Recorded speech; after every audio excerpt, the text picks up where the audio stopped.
Good morning. The fact that oceans cover 71% of the Earth's surface and contain 97% of the Earth's water is not news to this audience. Nor is the fact that the ocean and the cryosphere represent unique habitats that are interconnected with other components of the climate system through global exchange of water, energy, or carbon. Those unique habitats are home to the animals that we work with. But what might come as a bit of a surprise to some of the audience is the degree to which change has already occurred. Thankfully for us, we don't have to dig into too many geophysical journals. 200 people have been doing our homework for the last 2.5 years. There's recently been published in September this year a state-of-the-art report on what is taking place in the ocean and the cryosphere, published by the IPCC. Among the various conclusions in this report are the following. The global ocean has warmed unabated since 1970. It's taken up 90% of the excess heat in the climate system. Just what it needed, along with plastics and pollution and everything else we've done to it. Since 1993, the rate of ocean warming has more than doubled.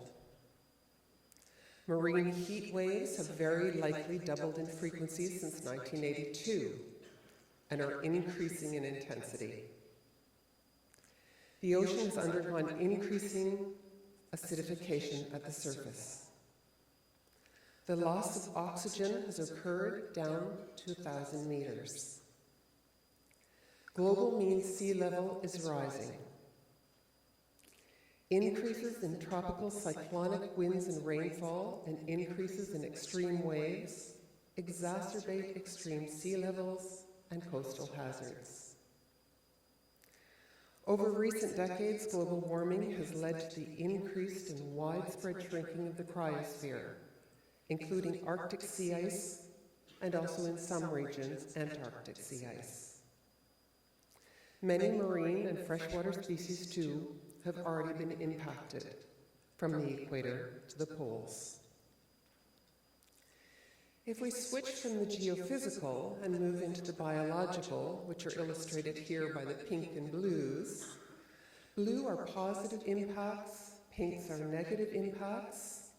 If we look at all of the ecosystems that were explored and across regions, moving left to right, we see only 2 blue boxes in the midsection, and that is that kelp forests in the Arctic have been enhanced, and southern ocean benthic communities seem to be doing quite well under climate change.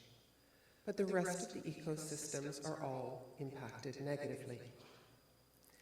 If we move into human activities and human ecosystem services, we see only 3 blue boxes: Arctic tourism, Antarctic tourism, and shipping have been enhanced by climate change.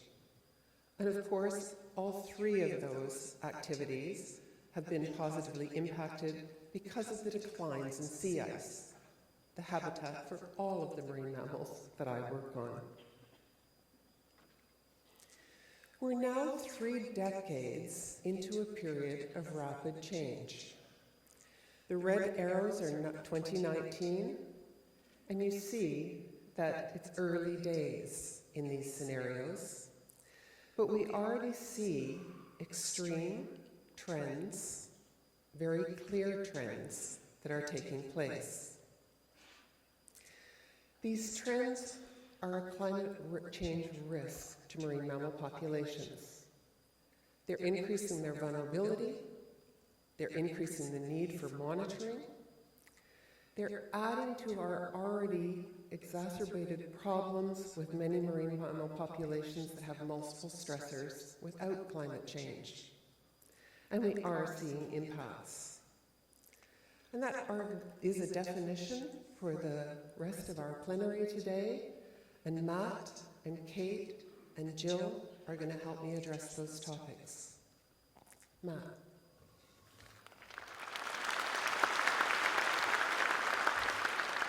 Thank you, Kit, and thank you all for having me here today. My name is Matt Lettrich. I'm a contractor with NOAA Fisheries Office of Science and Technology in the United States, and I'm here to talk with you about climate vulnerability assessment and how this tool can inform marine mammal management and research as the climate changes. I'd like to acknowledge all of my co-authors listed here for all of their contribution throughout this project. As you just heard, changing climate and ocean conditions have been observed, and they're projected to continue into the future. Future conditions appear quite different from current and recent historical conditions, and the impacts from these changes will be unique in different regions, both in type and in magnitude.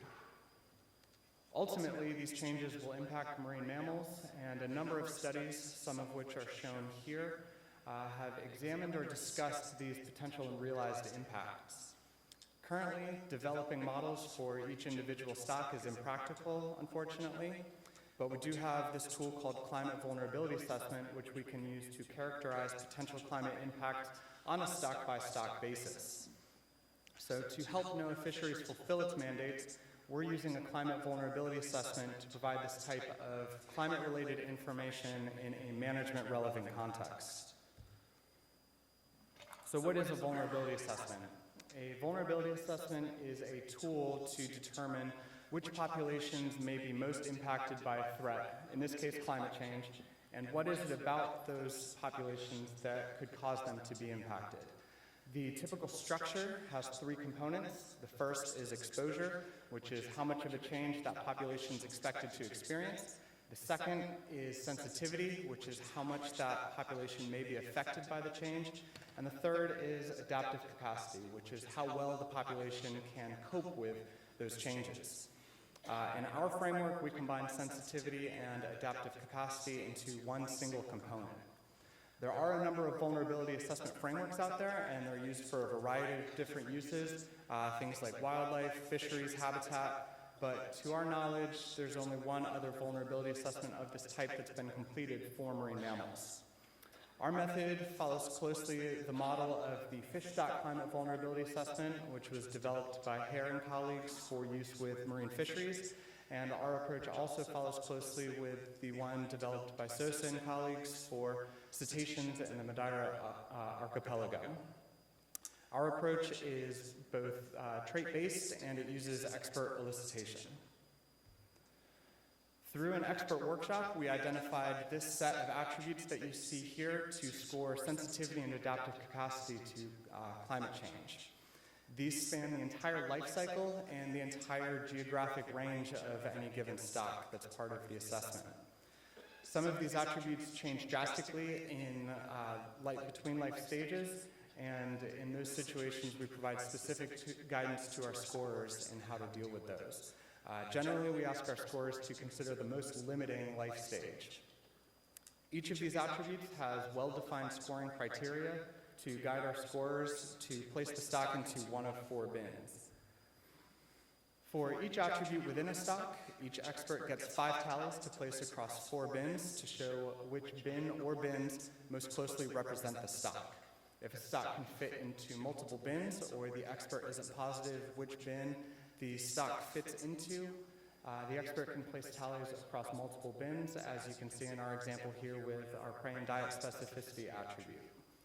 We also asked the experts to assess data quality using a score from 0 to 3 based on the robustness of the underlying information. So if we have recent published studies to support the placement of tallies, then we have higher data quality. If we have tallies that are placed just using expert judgment alone, then the data quality is lower. Exposure factors are scored using a similar 4-bin, 5-tally approach. Here you can see the exposure factors that we score as part of this assessment. Factors are scored by comparing modeled projections against the current distribution of the stocks. And we consider both the projected change in mean conditions and the projected change in the variability of conditions. 2 of our exposure factors here are scored slightly differently, and they're scored using a more qualitative approach. Now, our assessment covered 108 stocks and stock groups as defined under the Marine Mammal Protection Act in the western North Atlantic, the Gulf of Mexico, and the Caribbean. We had 41 marine mammal experts participate in the scoring of these stocks, and each stock had at least 3 expert scorers. Each expert contributed to up to 15 stocks. Throughout the process, experts first scored individually, and then through a series of virtual workshops and conference calls, experts compared and discussed their scores and were given an opportunity to revise scores in a final scoring round. Working our way up from these individual expert scores to a vulnerability score takes a few steps. First, for each stock, we combine the scores from all experts into one single set, and we average the expert scores for each attribute to get attribute means. These attribute means get processed through a logic model so that we have individual component scores, so that's, again, the exposure and the sensitivity. And then we use a vulnerability matrix to combine these component scores into a climate vulnerability score. This vulnerability matrix has a sensitivity component on one axis, it has exposure on the other axis, and where we have low exposure and low sensitivity, we have low vulnerability. Where we have very high exposure and very high sensitivity, we have very high vulnerability. And the matrix really helps us to interpret all of those situations and combinations in between. Now here we've overlaid the number of stocks from our assessment that have fallen into each of these categories. In the top right corner, you can see that some of our most exposed stocks are also our most sensitive stocks. We'll also overlay the stock names onto this matrix so that end users can graphically see how each stock fits into the matrix.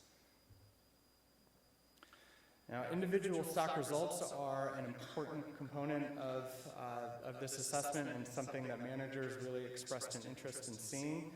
Here you can see a sample of one of our stocks, and we do produce these for all of those 108 stocks and stock groups.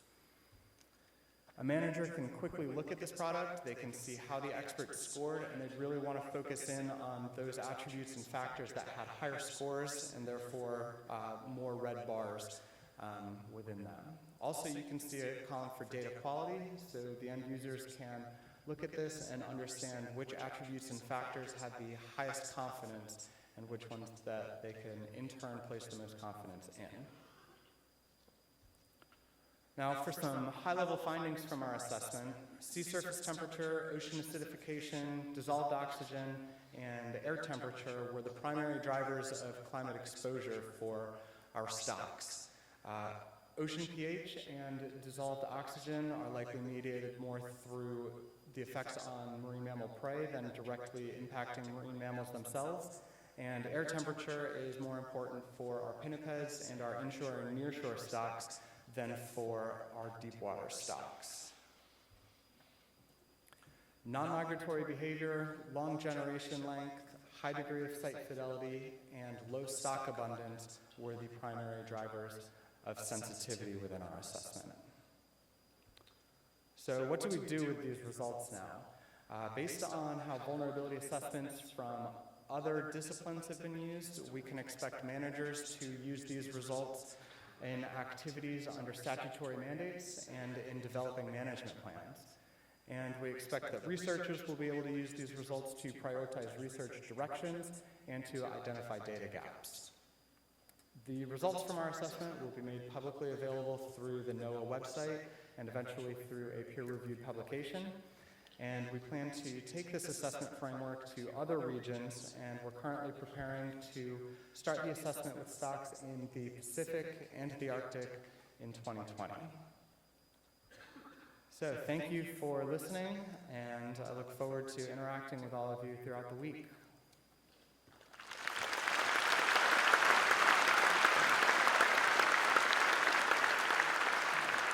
And up next, we have Kate Stafford.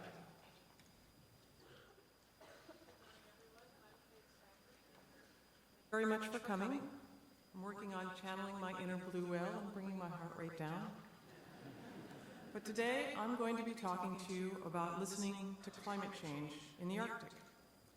Now, I think this audience knows that the Arctic is warming twice as fast as the rest of the globe, and the Arctic has unique endemic species.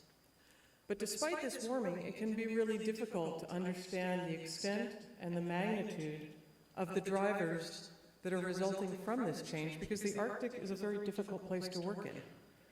It has poor weather, fog, polar night, and it's one of the very few places that I, as a marine mammal scientist, have felt like I've been back in the food chain. So, how can we overcome some of these difficulties? Well, we can listen.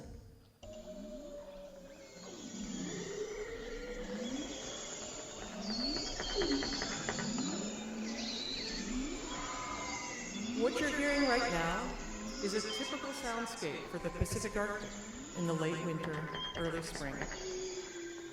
There are walrus, bearded seals, belugas, and bowhead whales, all singing at the same time. But climate change is altering this Arctic soundscape, and this alteration is largely being driven by disappearing sea ice.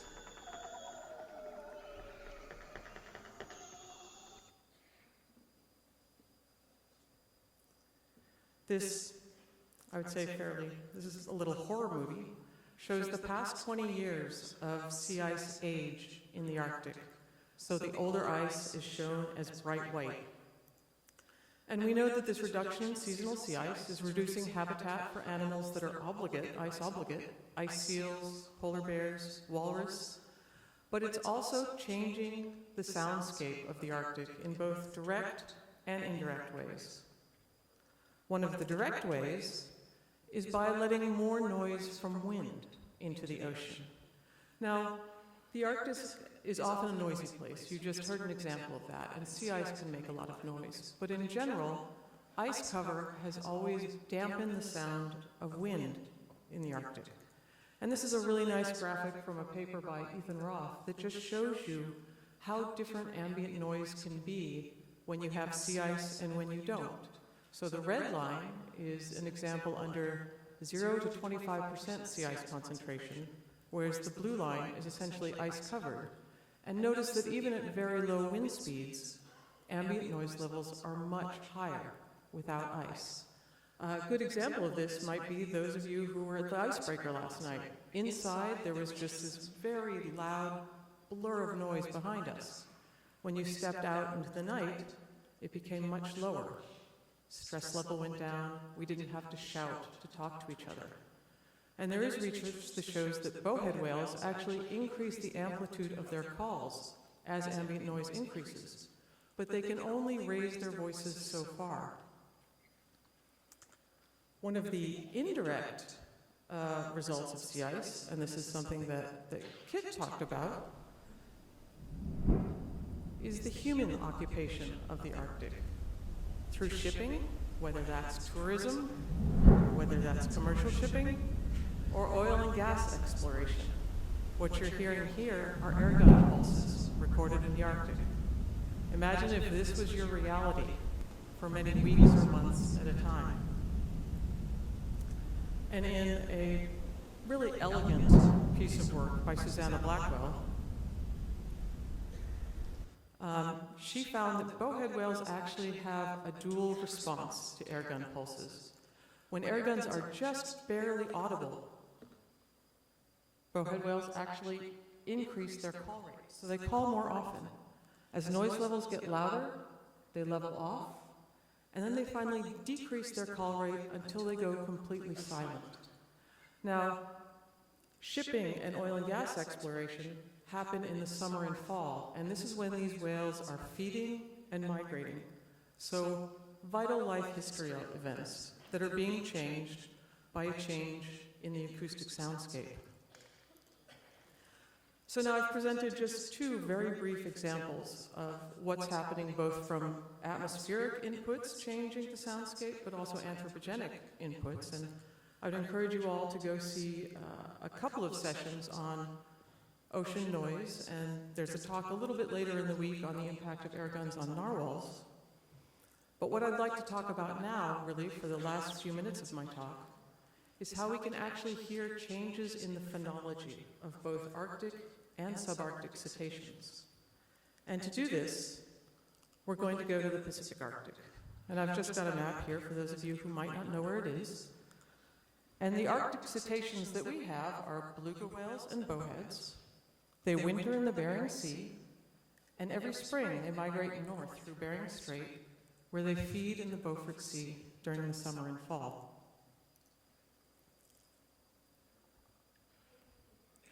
And what we know by listening is that bowheads and beluga whales are both migrating later than they used to.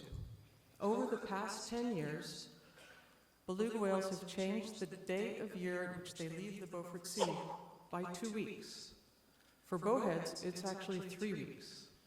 And this is directly correlated with declines in seasonal sea ice. But it's not just the Arctic species that are changing their migratory patterns. It's also subarctic species. And in this case, you see killer whales, which certainly in the Canadian Arctic have been implicated in essentially changing the behavior of Arctic species. They may also be doing so in the Pacific Arctic. If we listen to them at numerous sites, let's just listen to them for a moment. If we listen to them from numerous mooring sites in the Pacific Arctic, either from fixed moorings or from a glider, we hear killer whales in Anadyr Strait now 8 months of the year. Just north of Bering Strait, they're acoustically present 6 months of the year, and they move up along the northeast Chukchi Sea. And just in 2017, there was a pod of transient killer whales in the Beaufort Sea for a couple of days. Now, like killer whales, fin whales and minke whales and humpback whales are also moving north and staying there longer. Humpback whales show a very, very similar pattern to killer whales. And when we listen to humpback whales in the Arctic, not only are we hearing bubblenet feeding calls and social calls, but we're also hearing song.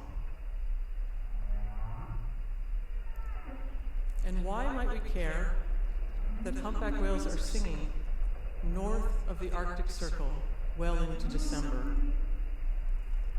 Well, I think we care because there's only 2 large whales that sing elaborate, complex songs that can change over time and change within a year. And here you're hearing a humpback whale song that was recorded north of Bering Strait. But the humpback whale is the great singer that people know a lot about, but the other singer is the bowhead whale.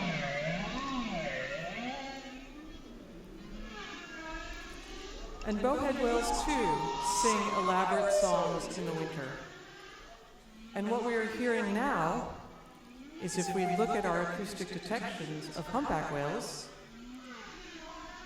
we see them making calls, really from June into the fall, but then they start singing. And what is different now that didn't happen 10 years ago is they're overlapping in time and space with singing bowhead whales. Now we know that song is incredibly vital to these animals in terms of a reproductive context.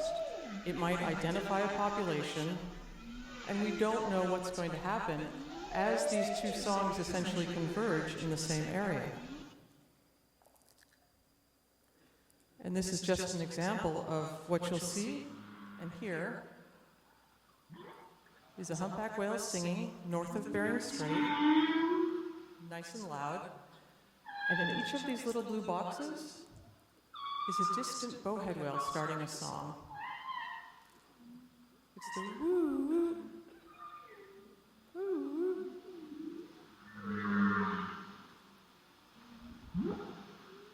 So it leads to be heard whether or not bowhead whales are going to start bringing humpback phrases into the Arctic, or suddenly people who are listening to humpback whales off of Hawaii are going to be hearing a little bit of bowhead.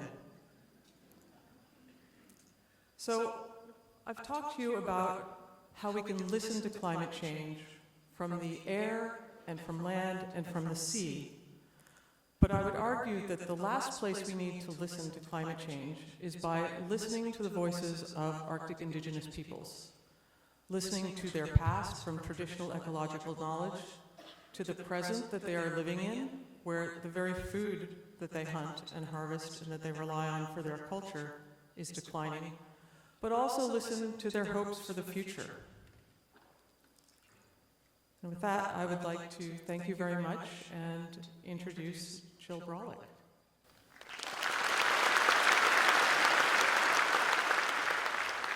Good morning, everybody.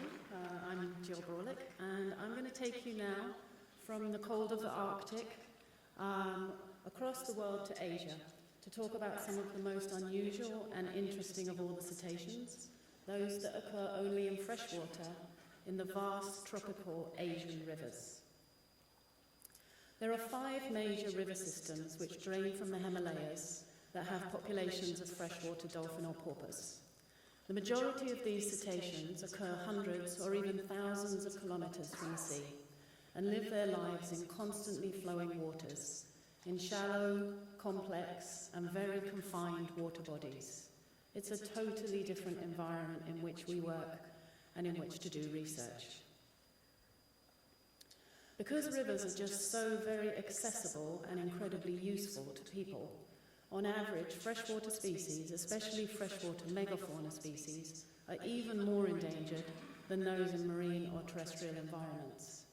Rivers flow through our major cities, they're used for shipping goods, they're dumping grounds for pollution, we create embankments to stop them from flooding our homes, we drink the water, we eat the fish, and they're dammed over and over again for hydropower. There are freshwater cetacean populations in the Mekong in Cambodia, the Irrawaddy River in Myanmar, the Yangtze in China, the huge Ganges-Brahmaputra river system in India and Bangladesh, and the place where I've done most of my research, the Indus River in Pakistan. Every one of these 5 cetacean populations are either endangered or critically endangered on the IUCN Red List. The 2 Irrawaddy populations are believed to number less than 100 individuals each. The Yangtze finless porpoise, around 1,000 animals. Indus dolphins, around 2,000. And Ganges dolphins weighing in at the top with a rough estimate of about 5,000 animals, although there's still big data gaps. These are really, really small numbers. There are more people in this room than the total number of individual dolphins in many of those populations. To put in context the challenges that those of us working on these species face, these 5 rivers combined have basins that contain 1/4 of the world's human population, almost 2 billion people. And that includes half of the world's people who are living in extreme poverty. All these countries are hungry for power and short of fresh water, and the rivers are the main source for both of those things. There is what's been described a dam-building frenzy in the Himalayas, with thousands of dams already constructed and hundreds more planned or underway. Although most of them are upstream of the distribution of the dolphins, there are big downstream impacts in terms of changing flow, reduced floods, reduced flow of sediment, which has even greater impacts as reducing flow in many cases. And that has downstream impacts on fisheries and biodiversity. The Himalayas are also termed the 3rd pole because they're the largest store of ice outside of the Arctic and the Antarctic, and summer meltwater feeds most of these rivers. The Himalayas are losing their ice even more rapidly than the poles, and once the glaciers are no more, the rivers will begin to shrink in size. I don't want to really depress you. Being given the task of talking about endangered river dolphins and climate change isn't an easy one to put a positive spin on, but I think it's also really important to be real. If we're looking for the next cetacean species that are most likely to disappear in the next few decades, it's these that are the top candidates. Running out of water is a very real concern in some parts of Asia. The reality is that these river dolphins are just a small component of much bigger issues to do with food security, geopolitics, and water scarcity in some of the most densely populated and arid regions in the world. But I'm now going to move to the Indus dolphin, which is a species that I've been studying on and off for the last 20 years. The Indus River is the river on the left, and the Ganges-Brahmaputra system is the one on the right. Indus and Ganges dolphins are the only two members of the Platanistidae family, which is one of the most ancient of all the cetaceans.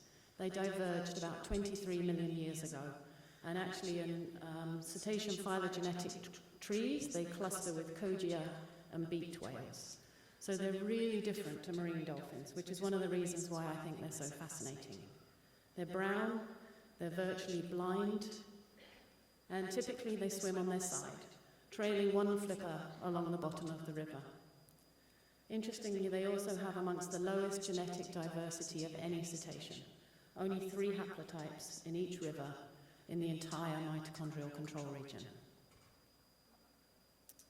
The rivers and the dolphins are intimately entwined with the fabric and the culture of the Indian subcontinent. I think this beautiful story from India shows how deeply the river and the dolphins are embedded in the history of the people, and how you can't separate the bond between the dolphins and the rivers. We're in an unusual situation with these dolphins in that we have incredibly detailed information about their historical distribution. There was a man called John Anderson who lived in Calcutta in the 1800s, and he could see dolphins outside his office window in the Hooghly River. And he sent letters to people across all of the Indian subcontinent asking for information about whether there were dolphins in the rivers. And he got such detailed replies that some people even sent him actual dolphins. So on the basis of that, he created this map. And so we know that in the Indus, in the 1870s, dolphins were swimming freely through 3,500 kilometers of free-flowing river, from the delta with the Arabian Sea all the way up to the foothills of the Himalayas in what is today Pakistan. If you take this now to today, the Indus is now transformed into one of the largest irrigation networks in the world by construction of 17 irrigation dams. Each black dot on the map represents a barrage that diverts water into canals. This is a photo of one of the barrages. They have 60 gates, and the aerial photo, the water is flowing from right to left, and you can see how the water is pushed into canals, and all of the white downstream is sand. So there's very little water remaining, and the Indus no longer flows to the sea. Today, dolphins are only found in about 700 kilometers of river in 3 subpopulations, which is a range decline of about 80% in 150 years. To build up a picture of the pattern of the causes of the range decline, we conducted interviews with elderly fishermen. The blue areas are where the dolphins still exist. The red are where they disappeared in the 1980s, orange in the 1970s, and yellow in the 1960s. And you can see that the range has been shrinking slowly inwards, kind of in a domino effect. The small upstream populations were lost before those downstream. So when I first went to Pakistan in the 90s, we conducted a survey of the entire range of the Indus dolphin over 7 weeks, over 1,500 kilometers. And this has been repeated at 5 yearly intervals up to now. So this graph shows on the left-hand side is the foothills of the mountains, on the right-hand side is the delta with the sea. And it represents encounter rate per linear kilometre of river. So you can see that the vast majority of dolphins occur actually only within a small section, 180 kilometres between Gudu and Sukkur barrages. The vertical lines are the barrages, and it's still an open question as to whether or not animals move backwards and forwards through those structures.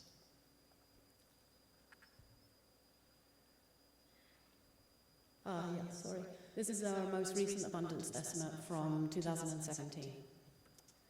So in the early 1970s, there were reports that suggested that dolphins were being intensively hunted for food.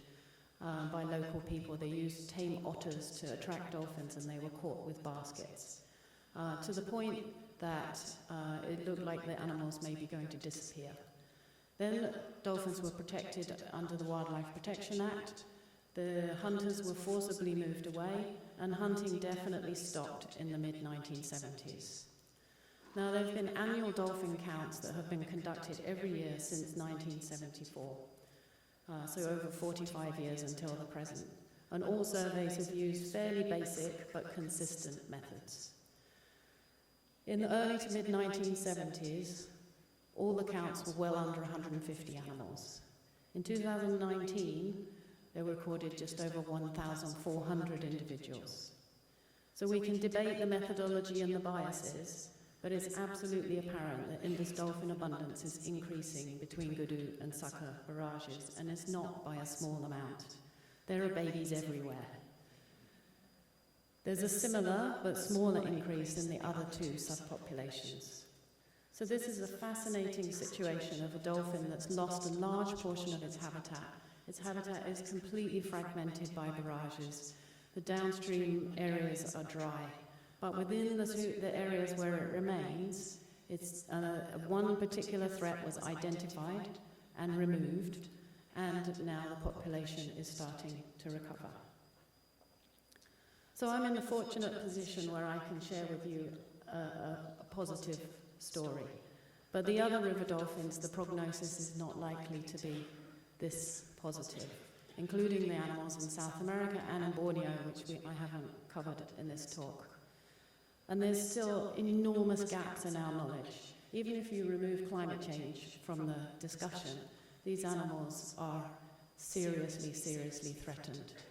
And as a scientific community, I think we have a responsibility to make sure that we're proactive and fill those data gaps so that we have the necessary information to ensure that these species continue into the future. Thank you very much.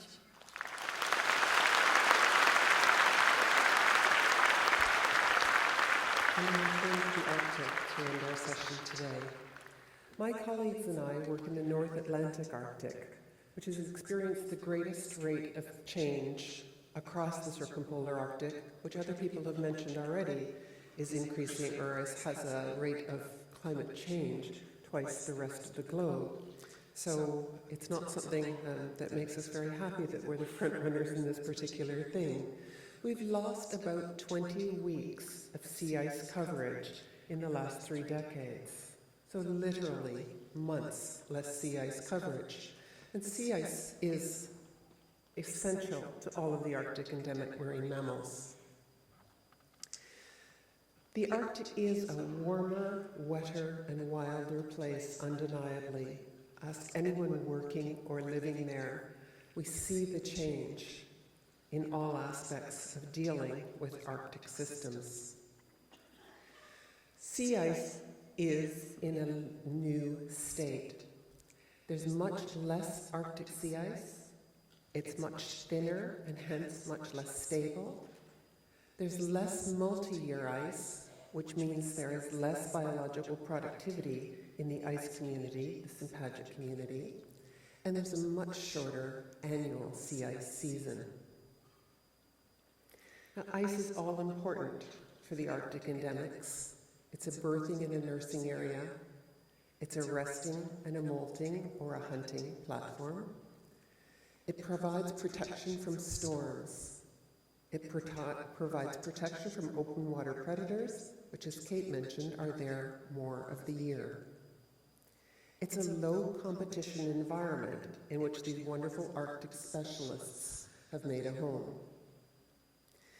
Ice-associated fat-rich prey is abundant seasonally, and it's been basically a disease-free zone for these animals.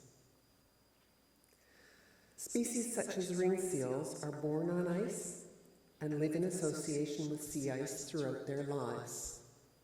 This tiniest of northern phocids manages this through 2 unique adaptations. One, it can use its claw to power up through 2 meters of ice and keep holes open right to the pole. And it also builds layers in the snow on the surface of the ice in order to escape inclement weather and to some degree escape predators. It gives birth on these layers to very tiny babies, and you see the layer pictorially on your left upper image, and in reality, opened up by a polar bear just below that. In the upper right-hand side, you see a prime breeding area in Svalbard in 2005. The lower panel there, you see that same area in 2006. This ice-free condition has remained through to the present in most of the west coast fjords and the north coast fjords in Svalbard. When these tiny babies are born on the surface of the ice, without the protection of the layer, they basically become Arctic M&Ms. Everybody eats them. Even birds can kill them because they are so small and so fragile. People ask me sometimes, well, why don't the seals just move away? That's a great question, but when you live on the top of the earth, there's not very far that you can go. But our adult ring seals aren't moving away. They're spending 12 months a year in the fjords where they have been, but they are moving increasingly into Arctic refugia in front of tidewater glaciers. You see all the green points here, they're GPS points, locations of ring seals, and you see that they're basically plastered against the glacier fronts. Their home ranges have shrunk by approximately 90% on the west coast, and significantly on the east coast as well. The east coast is still a little bit more Arctic. But there's been this really dramatic change in the areas they occupy. In part, this is because polar cod, which is their primary prey, are also retracting into these refugias in front of tidewater glaciers. The bad news there is that polar cod have already declined by 50% in our area, and tidewater glaciers are retracting onto land as they melt. Ring seals are making adjustments to their new situation. Until a couple of summers ago, we had never seen ring seals on shore, but here you see 2 ring seals, one wearing a satellite tag, hauled out with 3 harbor seals. The harbor seals in the Arctic are another story, which I won't get into today. The climate change poster child used worldwide to give some impact to people about the changes that we're seeing in the Arctic is really dramatically undergoing habitat reduction in our area. If you move from the green left-hand side through to the red right-hand side, you're moving through time and the change in polar bear habitat in the Svalbard area. Basically, it's declining really rapidly and markedly. We're also seeing trophic shifts and ecological shifts. Looking at ring seal tracking in combination with polar bear tracking, we see that there's been a decoupling in this traditional Arctic system. Spring behavior for both species is still normal. Polar bears are hunting ring seals when they give birth in front of the glaciers. But there's been a decoupling come summertime, where you see the lines diverge in the upper left-hand column and the red areas in the lower portion of the figure. Ring seals and polar bears are no longer overlapping in the summertime. And it's because the polar bears are going on to land, which they didn't do in the past. They're foraging on terrestrial prey, and they're basically annihilating ground-nesting bird colonies to the chagrin of my avian colleagues. The drift ice seals are not escaping the changes that we're experiencing in nearshore environments. Harp seal body condition in the Barents Sea has declined really precipitously since 2000, although numbers are still gently increasing because of a reduction in the hunt. In the southernmost part of the range, harp seals are experiencing complete cohort failures quite commonly because the ice is so thin that the pups get swept into the water and to their deaths when the ice breaks up. Hooded seals in the Barents region have declined by 85 to 90%, initially helped undoubtedly by over-harvesting. They didn't know that they were taking too many for a while, but they've been completely protected for over a decade now, and we see no sign of that population recovering. We do see some unusual anomalies in the Barents Sea, where we're losing most sea ice and where things are changing most rapidly. We have a population of walruses that is increasing quite dramatically compared to the Pacific, where we have had less sea ice change but declines in walruses. Now, this is because of the extreme harvest situation for this species in the Barents region. The population has been taken down to a few hundred individuals. So even though carrying capacity is probably dropping quite markedly, our walrus population will still be able to increase for a while. The challenges for this room ahead in the decades to come are significant. We have a very complex situation to deal with. Our marine mammal populations have experienced extraordinarily over-harvesting in many parts of the world, so we have climate change masking. The oceans are also very unpredictable in this period of rapid change, so we're finding things difficult to track. We also have situations like that described by Gill, where we have multiple simultaneous stressors. It's hard to tease out climate change in some of our scenarios. And almost an omnipresent problem is that we lack data with which to compare our time trends. We have low density, high mobile populations that are expensive to work with in challenging environments. But we have very charismatic animals that many people want to continue to share the planet with, which gives us power we should use.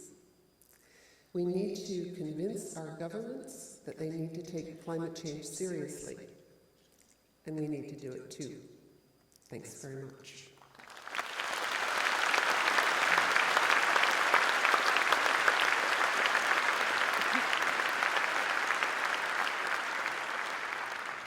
This forum doesn't lend itself very well to questions, so today's plenary speakers will remain up here for a few minutes if anybody has any questions that they would like to ask.